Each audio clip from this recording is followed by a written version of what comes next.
বাংলাদেশ শ্রম আইন 2006 বলছে স্বাস্থ্য সংক্রান্ত নিয়ম অনুযায়ী পরিষ্কার পরিচ্ছন্ন রাখতে হইব, পর্যাপ্ত ঝাড়ু টাড়ু দিতে হইব, যেখানে যেখানে রং দেওয়া দরকার, যেখানে যেখানে চুন দেওয়া দরকার এখানে চুন দিবে। 2 নাম্বার হতে বাতাস চলাচলের ব্যবস্থা থাকতে হবে, তাপমাত্রা সহনশীল থাকতে হবে যাতে শরীর অসুস্থ না হয়ে যায়, ধুলাবালি ধোঁয়া মুক্ত করতে হবে, হ্যাঁ, বর্জ্য পদার্থ অপসারণ করার ব্যবস্থা করতে হবে। কৃত্রিম আর্দ্র হয়ে যায়, মানে মনে করেন ডাইংয়ের ভিতরে ভিজা ভিজা থাকে, এরকম থাকা চলবে না, শুকায় ফেলতে হবে। অতিরিক্ত ভিড় করা যাবে না, অতিরিক্ত ভিড় হলে স্বাস্থ্যের জন্য ক্ষতি। পর্যাপ্ত আলোর ব্যবস্থা থাকবে, কমও থাকবে না বেশিও থাকবে না।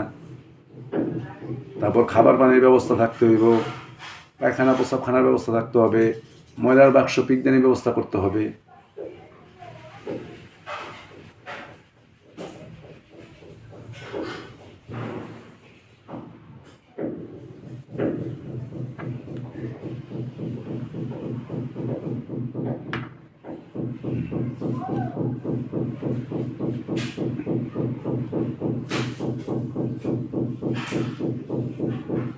এগুলো হচ্ছে স্বাস্থ্য সংক্রান্ত ব্যাপার।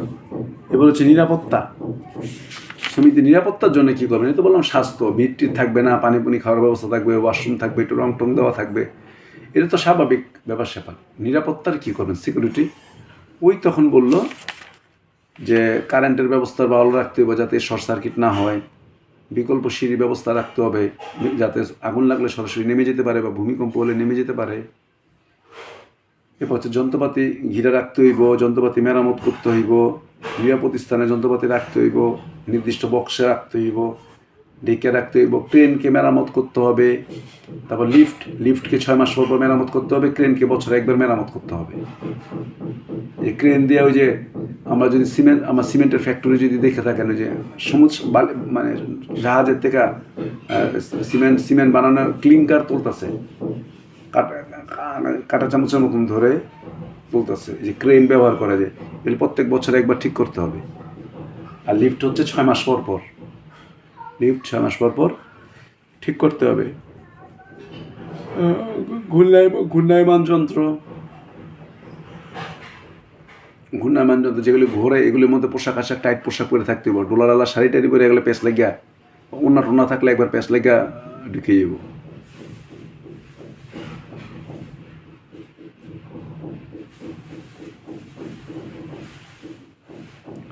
তারপর মেঝে সিঁড়ি যাতায়াতের পথগুলি পিচ্ছিল যেন না হয়, সিসিটিভি লাগাইতে হইব।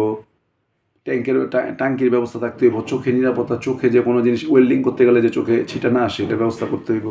অর্থাৎ নিরাপত্তা বলতে আপনি নর্মাল সেন্সে একটা শ্রমিককে কী কী নিরাপত্তা দিবেন, একটা রিডিং দিবেন, আপনার ক্লিয়ার কনসেপ্ট আপনার কাছে ক্লিয়ার হয়ে যাবে।